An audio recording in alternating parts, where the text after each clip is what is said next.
regresamos. Entramos en materia económica, ahora es el turno de Eric Molino Ferrer, economista. Ya con anterioridad lo hemos tenido aquí en el programa de radiografía, pero va a ser interesante esta mañana, licenciado, conocer su opinión.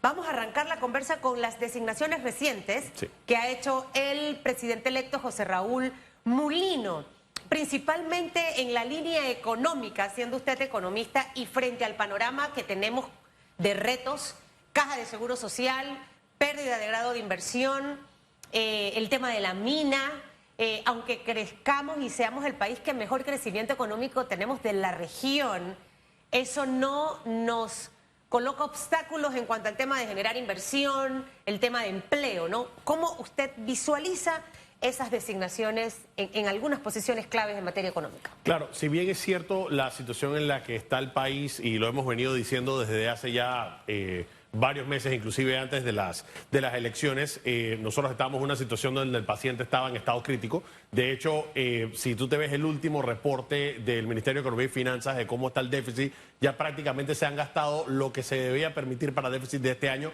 en el primer trimestre. O sea que nosotros probablemente estemos acabando el año con 5% en relación déficit-PIB, lo cual pone muy poco espacio de maniobra para que este año se puedan hacer, digamos, algunos proyectos que son importantes. Pero ¿qué significa, y ahí lo interrumpo, para que el panameño que nos ve y no escucha entienda, qué significa esto del 5% en el Producto Interno Bruto para final de año? ¿Esto qué representa? ¿Cómo se lo traducimos en una manera más sencilla? Mira, nosotros tenemos una ley de responsabilidad social fiscal que establece básicamente cuáles son los parámetros que nosotros tenemos que básicamente circunscribirnos como país para tener, digamos, unas finanzas controladas.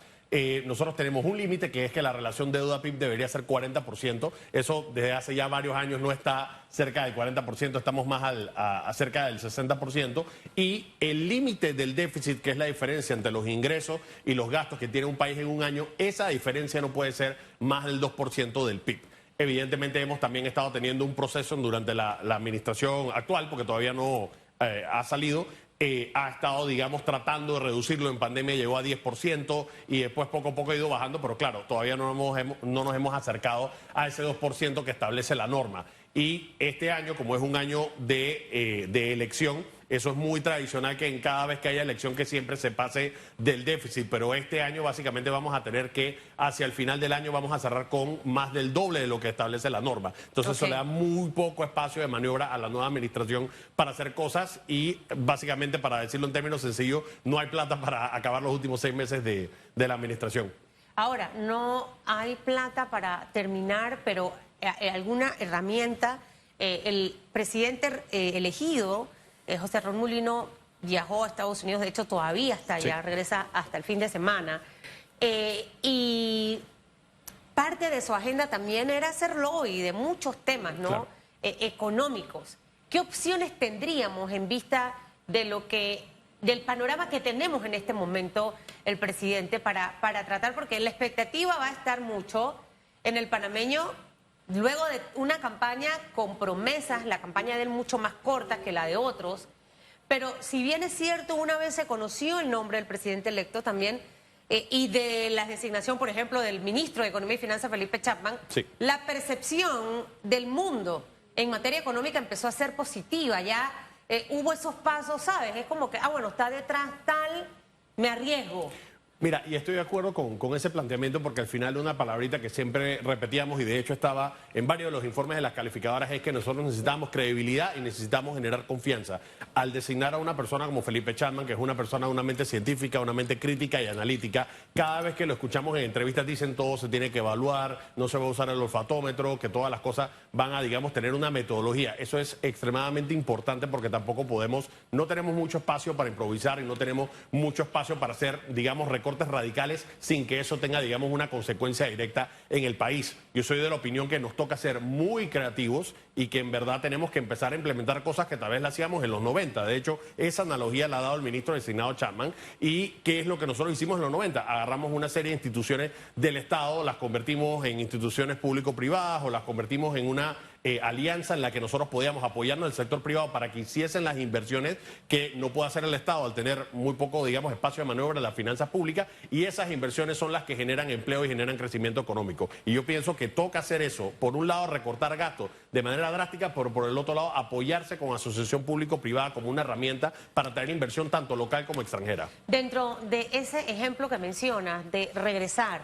o de hacer nuevamente lo que se hizo en la década de los 90, pongamos en la mesa algunos ejemplos de lo que hicimos en ese momento y en este preciso instante, 2024, ¿qué instituciones del Estado pudieran hacer exactamente ese mismo efecto de 1990? Claro, en su momento, por ejemplo, nosotros teníamos, y de ahí nace todo lo que es el Fondo Soberano de Panamá, el Fondo de Ahorro de Panamá, en su momento el Fondo Fiduciario de Panamá. En ese momento nosotros lo que hicimos es que el INTER y el IRRE básicamente se privatizaron, pero en un esquema de asociación público-privada donde el Estado todavía mantenía participación.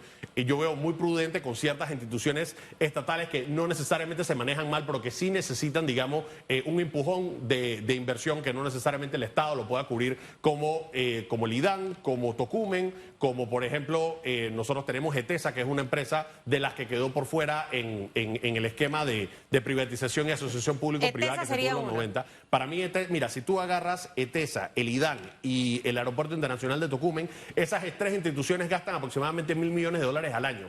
Entonces, si tú le adicionas inversión de un privado, no necesariamente lo tienes que privatizar al 100%, le puedes todavía mantener que el Estado se mantenga con 49, con 50%. Modelo similar a lo del Intel y a lo del IRRE en su instante, ¿no? Igualito, esa es una opción en donde tienes que el operador sea 100% privado y que ellos son los que hacen las inversiones, y a cambio de eso se le da el 50%, digamos, de las acciones.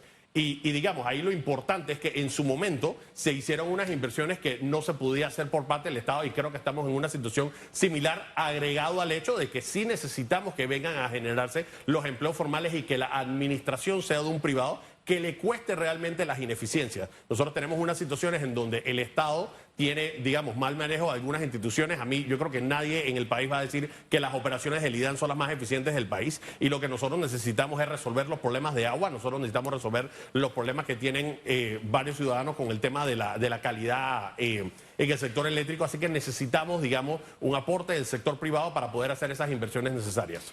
Frente al escenario de haber perdido el grado de inversión, ¿es real hablar de esto? O sea, ¿puede existir interés del sector privado en asociarse con el Estado para esto? Y lo segundo, en el tema eléctrico, hace un par de días, la semana pasada, conversamos aquí con el expresidente Ernesto Pérez Valladares, y él nos hablaba de que llegó el momento de revisar ya desde hace rato el tema de electricidad, porque no fue lo que en su momento él dejó, porque ¿cuánto tiempo ha pasado? Ernesto Pérez Valladares fue presidente en la década de los 90, Han pasado casi 30 años. 94, entonces, este es otro tema que a veces lo dejamos ahí. En el momento quizás todo estaba fluyendo de la manera que debía ser, pero hay que estar adecuando todas esas normas a los tiempos actuales, ¿no? De acuerdo. Frente a ese escenario, ¿cuál sería esa visión para este aspecto? Bueno, dos cosas. En cuanto a puntualmente al sector eléctrico, sí, la Ley 6 tiene casi 30 años, se hizo en el 97, si no me equivoco, y una de las cosas que nosotros debemos analizar como panameños es si hay que hacer cambios estructurales, ya sea, por ejemplo, yo soy de la opinión que TESA es una de esas instituciones que son claves para, digamos, la transmisión del país, es 100% pública. Esa necesita el apoyo del sector privado para poder hacer las inversiones de la cuarta línea de transmisión, que de hecho ahorita es una de las cosas que está en el ecosistema de las APP. En muchos otros países de la región se maneja de manera 100% privada. Aquí podríamos tener un esquema mixto que ha funcionado bien. Yo pienso que, por ejemplo, una de las cosas que al panameño le afecta es el costo de la electricidad, y 70% del costo de la electricidad viene de la generación. O sea que una de las cosas que nosotros debemos hacer es reforzar, digamos, la parte administrativa de TESA, porque no está haciendo contratos a largo plazo que puedan, digamos, sostener el suministro eléctrico y estabilizar los precios a largo plazo. Y por el otro lado, necesitamos más competencia en el mercado de generación para que podamos tener precios más bajos. Son de los retos que también deberá tomar en cuenta la nueva administración. La deuda, que hablábamos hace un momento precisamente con esos números, ¿no? Cuando vemos la gráfica desde la administración, vamos a poner desde Guillermo Endara, que recibe luego de la invasión, y vamos viendo administración a administración cómo ese nivel de endeudamiento ha ido creciendo. Entonces, algunos dicen, claro, pero es que Panamá creció, ahora somos más. Entonces, ese es como en el hogar, ¿no? Bueno, ahora somos más, los hijos crecieron, ahora están en el colegio, ahora van a la universidad. Este nivel de endeudamiento que hemos tenido es lo normal que debe llevar un país como el nuestro. ¿Y qué medidas entonces adoptar quizás la nueva administración para ir bajando ese nivel de endeudamiento?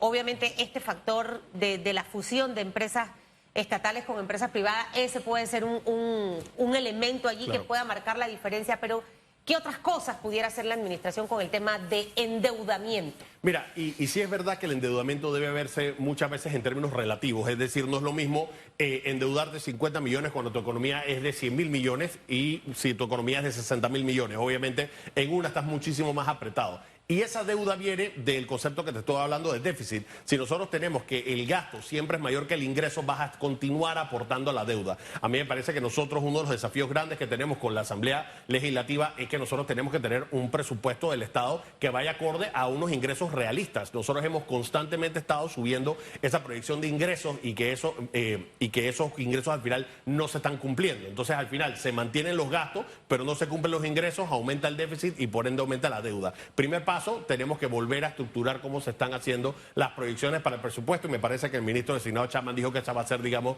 una de sus principales tareas para el 2025. Tienes que también repriorizar el gasto. No todos los gastos son iguales. Cuando estamos hablando de gastos de inversión, eso genera ingresos futuros porque genera empleo, atrae inversión, eso genera impuestos sobre la renta. Ahí es donde nosotros deberíamos estar focalizando el presupuesto y hacer recortes importantes a los gastos administrativos. Estuvimos hablando hasta el cansancio del tema de la planilla estatal y que con ahorros a la planilla estatal nosotros podríamos estar arreglando varios problemas que nosotros tenemos en agua, en carreteras, en transporte público, que en verdad se necesita. Así que yo pienso que es un tema de priorizar, ir línea por línea, viendo dónde se pueden hacer recortes al gasto corriente y priorizar esos ingresos para inversión. Se han mantenido algunos nombres en las instituciones. De hecho, acabamos de terminar la conversación con el señor Eduardo Ortega, de Senacid. Ayer se conoció de Javier Carrizo como gerente del Banco Nacional de Panamá, se mantiene, ¿no? Hasta ahora esas dos posiciones son de las que figuras actuales se mantienen en sus cargos. Regresa un señor Farrugia, por ejemplo, a la Caja de Ahorros. Este tema, no que quizás no lo habíamos visto tan frecuentemente, licenciado Ferrer, de que administraciones recién llegadas dejen a figuras de la anterior administración, figuras no políticas, figuras profesionales que al final han logrado, o sea, lo positivo también que es ir sacando poco a poco la política del manejo económico de este país. Mira, y sin hablar puntualmente de las personas que han sido las que se han dejado, yo pienso que el tema de continuidad es muy importante porque al final, ante los mercados internacionales, a ellos lo que les importa es que existe una persona con la que se pueda respaldar. En una empresa, las relaciones pueden ser de varios años, de 5, 10, 15, 20 años, pero en un Estado, lamentablemente, nosotros siempre tenemos esa política de que cuando gana un partido vota a todas las personas y todo lo que se había hecho antes no funcionaba y ahora lo nuevo es lo importante. Pero repetimos eso cada 5 años. Entonces, desde el punto de vista de la continuidad, yo pienso que eso es positivo, que se han dejado algunas personas en algunas posiciones para por lo menos dar ese mensaje. Uno, de que no se están tomando decisiones a nivel político, sino que se están tomando decisiones a nivel técnico, por lo menos de manera preliminar, eso parece ser lo que está pasando, y al mismo tiempo nosotros estamos dándole continuidad a los programas, o esperemos que se puedan darle continuidad a los programas que sí han funcionado, y no tenemos ese problema que cada 5 años se repite, que los primeros 2 años es para aprender en el puesto. Realmente no tenemos espacio para poder estar improvisando en los puestos ahorita mismo. Fitch Rating, ya perdimos el grado de inversión de una de las calificadoras, hay otra por ahí que ha empezado a hablar, definitivamente que los retos, y los decíamos en campaña, he conversado con usted muchas veces, los retos de la nueva administración son muchos. Sí. No es nada fácil lo que le toca a la nueva administración, pero cuando uno tiene voluntad de hacer las cosas, y también cuando uno está optimista, ¿no?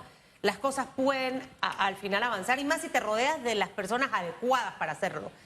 Este tema del grado de inversión, todavía nos hacen falta 2 calificadoras más.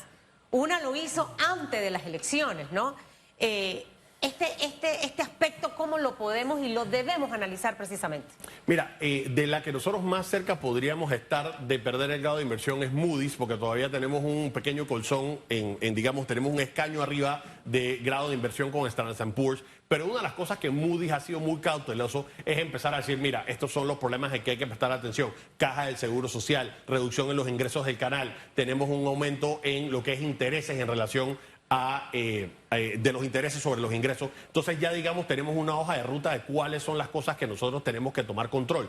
Nuevamente, como estábamos hablando, no solamente es un tema de reducción de gastos, sino también ver qué gastos han sido eficientes y cuáles no. Hablemos de educación, por ejemplo. Panamá es uno de los países de Latinoamérica que más se gasta por estudiante, inclusive más que Chile, pero evidentemente no tenemos los mismos resultados cuando vamos a ver las pruebas PISA. Si nosotros agarramos y vemos que, por ejemplo, tenemos una Argentina, un Colombia, un México, un Chile, un Uruguay, todos ellos gastan menos de lo que gasta Panamá por estudiante, pero ellos tienen mucho mejores resultados. Entonces no es un tema necesariamente de gasto, sino hacia dónde se están yendo, digamos, esos gastos. Y ha sido, digamos, principalmente en gastos administrativos y gastos de funcionamiento. Ahí es donde nosotros tenemos que decirle a las instituciones internacionales que la deuda va dirigida a inversión o que la deuda va dirigida a cosas que generan futuros ingresos. Por el momento y por los últimos 5 años había sido que, bueno, es que habíamos tenido COVID y es que habíamos tenido que hacer, digamos, lo que decía el ministro Alexander, medidas contracíclicas. Yo creo que eso ya se acabó. Nosotros tenemos que superar esa etapa y decir a las calificadoras de riesgo, mira, nosotros vamos a hacer una contención de los gastos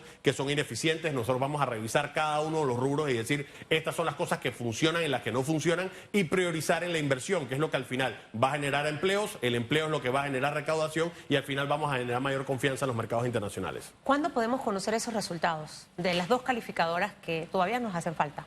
Mira, normalmente ellos tienen ciertos periodos en los que ellos van haciendo los reportes, normalmente son cada 6 meses, deberíamos estar esperando el reporte de Moody's. Podría ser, y eso obviamente depende de ellos, que le den, digamos, el voto de confianza o por lo menos el beneficio de la duda a la administración de arrancar. Yo pienso que el primer paso que ya ha hecho el presidente electo, ir a hablar con las instituciones y decirles cuál es su plan. Yo pienso que una de las razones por las cuales ganó el presidente electo es que él se enfocó en un tema de recuperación económica y un tema de que el país volviese a, digamos, tener el crecimiento que tuvo hace un par de años. Eso es positivo porque es que al final tenemos mucha incertidumbre. Si bien es cierto, cuando, digamos, el presidente electo era ministro, en ese momento en su administración, el país venía de un crecimiento. Ya no es la misma situación. El país ahora viene no de una contracción, pero de una situación en donde tenemos un alto nivel de endeudamiento, tenemos un desaceleramiento, mucha incertidumbre por el tema de la mina. Pero yo sí creo que, digamos, las fichas que ha estado colocando, que han sido muchas personas del sector privado que saben cómo generar empleo, que saben cómo manejar inversión. Presidente de la Cámara de Comercio. O sea, creo que realmente si hacemos un análisis, Eric Molino Ferrer, no hemos visto este comportamiento realmente en las últimas administraciones. Sí. Si bien es cierto, hemos tenido empresarios, pero es distinto a tener un empresario X a tener un empresario que ha estado liderando un grupo de empresarios y aportando al país. Y pareciera que el estilo, a corta luz, es que José Raúl Mulino quiere trabajar más de la mano del sector empresarial que de sectores políticos. Es que tiene que, la verdad es que no tiene mucho espacio de holgura para que el Estado tome control de las cosas porque simplemente no tiene el dinero para poder hacerlo. Entonces, ¿qué es lo que él ha hecho? Se ha rodeado de personas que saben cómo invertir, que saben cómo generar empleo. Yo veo como muy positiva la designación de José Ramón Di Casa. Él no solamente es ministro del canal, sino que también es secretario de metas presidenciales. Entonces, es una persona que sabe administrar, es una persona que sabe manejar proyectos de gran escala y al final yo veo positivo que el presidente haya salido a decir, mira, para sacar el país adelante, independientemente de los que votaron por él o no, para sacar el país adelante se necesita de todos. El desafío al final, si al país le va bien, a todos nos va a ir bien. Nosotros necesitamos ver cómo reducimos la pobreza, cómo reducimos la desigualdad, cómo mejoramos las condiciones. Y para poder hacer eso, y esto lo hemos repetido varias veces, el único modelo probado para hacer eso es un modelo de libertad económica, un modelo donde se permita a las empresas poder desarrollarse, la gente poder emprender, que el Estado, en lugar de intervenir, sea más facilitador. Y eso es lo que pareciera ser que el presidente está tratando de hacer. Llevarnos a una situación en la que la economía va a superarse a través de emprendimiento e inversión. Y eso a la vez lo que va a hacer es generar empleos formales, reducir la pobreza y reducir la desigualdad. Problema de la Caja de Seguro Social, clave en este momento, ¿no? De hecho, uno de los factores que contribuye a que perdamos el grado de inversión precisamente es el tema pendiente de la Caja de Seguro Social. Y volvemos a lo mismo de hace un par de tiempo. A veces cuando uno está en casa y te dicen, mira, se está acabando el arroz. Pero tú esperaste hasta el último momento y el arroz se acabó. Y el día que había que cocinar, el súper está cerrado, el chinito está cerrado y no hay arroz. Entonces ese día en la casa se pone otra cosa en la mesa, pero sabías que en un momento dado el arroz se iba a acabar. Entonces pareciera que hemos estado en administraciones que les gusta estar así como... Hay gente que le gusta estar como en ese estrés, vivir. Yo odio trabajar así, me gusta que todo sea calmado y que fluya. Pero para eso hay que planificarse. Cuando usted tiene planificación, usted evita esos sobresaltos, ¿no? Entonces, ¿cómo atender tema caja de seguro social sumada a los otros? Y le agrego el segundo súper importante, que también por eso perdimos el grado de inversión. Mina. Sí. El presidente en algunas entrevistas electo, José Raúl Mulino, ha hablado precisamente en algún momento abrir para cerrar. Alguien planteaba aquí en la mesa hace poco de la opción de hacer un referéndum por el tema de la mina específico. Entonces, son temas sensibles, pero que definitivamente hay que atacarlos, porque en base a lo que logremos en estos aspectos vamos a lograr que muchas más empresas quieran venir a Panamá a invertir. Claro, empecemos, digamos, por el tema de la mina. El año pasado, y eso fue lo que estaba en el reporte de Fitch, el problema no era tanto la salida de la mina, sino dos cosas. Uno, la dependencia que tenía el Estado en los ingresos que iban a proveer de la mina para tapar algunos huecos que teníamos en el déficit, y el otro era el impas social que nosotros vivimos, y eso a nivel internacional las calificadoras piensan que en verdad el país tiene un gobierno que al final no logra atender los problemas de la ciudadanía, y por eso se ven lanzándose a las calles, pero al mismo tiempo no rige un Estado de Derecho porque se está limitando el libre tránsito. Entonces, una de las cosas que nosotros debemos hacer es sentarnos a evaluar a nivel técnico, que yo creo que eso lo han dicho varios de los ministros designados, que hay que evaluarlo a nivel técnico. Yo no te puedo hablar a nivel ambiental porque no soy ingeniero ambiental, pero a nivel económico, ciertamente, digamos, una demanda mal manejada puede estar en el norte de los 10.000 y los 20.000 millones de dólares, que es la cifra que han dicho algunos, digamos, expertos en temas de arbitraje. O sea que eso es un tema que no simplemente se le puede cerrar la puerta, hay que sentarse a ver cómo se negocia. Entiendo que ya ya el daño ambiental está hecho, y que al final lo que nosotros tenemos que hacer es ver de qué manera se hace un plan de manejo. Yo pienso que, digamos, y mi análisis de resultado de las elecciones no fue tanto que la gente estaba en contra de la mina necesariamente, sino que estaba en contra del contrato y en contra de la administración. Entonces, eso es un tema que hay que evaluarse y podría quedar validado, como tú dijiste, a través de un referéndum, y saber si las personas de verdad no quieren el tema de la mina, o es que no les gustaba cómo estaban las condiciones en el contrato. Ahora, ver el tema de la caja del Seguro Social. Por eso es que estamos insistiendo mucho en el tema de que no podemos quitar de la mesa el tema de la reducción y la contención del gasto, porque vamos a tener que reducir algunos gastos para tratar de tapar los déficits que tenemos en la caja del Seguro Social. Ahora, eso no va a ser suficiente y tenemos que poner todas las cartas sobre la mesa. Hay un tema administrativo de la caja del Seguro Social que hay que arreglar, hay un tema político-social que hay que arreglar con la caja del Seguro Social, y le va a tocar a todos los sectores de la ciudadanía a tomar decisiones difíciles, porque ya llegamos a un punto que es ineludible. Ciertamente van a haber personas que no les va a gustar el resultado, pero esta administración al final va a tener que sentarse con todos los sectores a decir, miren, esto al final lo que nos va a garantizar es la sostenibilidad de la caja del Seguro Social. De lo contrario, seguimos pateando esto, y no es que en 5 años vamos a tener problemas, sino que ya en los próximos años vamos a estar viendo un problema en los diferentes fondos. Así que lamentablemente es una situación que se fue postergando por muchas administraciones y que ya toca, digamos, tomar decisiones sensibles y difíciles. Le tocará a la nueva administración enfrentar muchísimas complejidades. Parte del proceso, pero que estamos seguros que con el aporte de todos lo vamos a poder lograr. Veremos cuál es el norte que toman las empresas que muchos han mencionado deben irse a empresa público-privada, encontrar la rentabilidad, atraer inversión, bajar el endeudamiento. ¡Wow! Son varias cosas que tienen que ocurrir de forma paralela. Gracias al señor Eric Molino Ferrer, economista, por haber estado con nosotros esta mañana, ayudándonos a entender muchos temas económicos, y usted aprenda. Usted tiene que ser como una esponja para absorber todos estos temas y manejarlos, no tan perfectamente como los economistas, pero en un lenguaje sencillo para la toma de decisiones. Son las 8:25 minutos. Viene el señor Jonathan del Rosario al regresar de la pausa. Vamos a entender un poco los temas de inseguridad que está viviendo el país. Este es uno de los factores que también puede espantar la inversión que necesitamos en nuestro país, y también la inversión de los propios nacionales. Pausa y regresamos en minutos.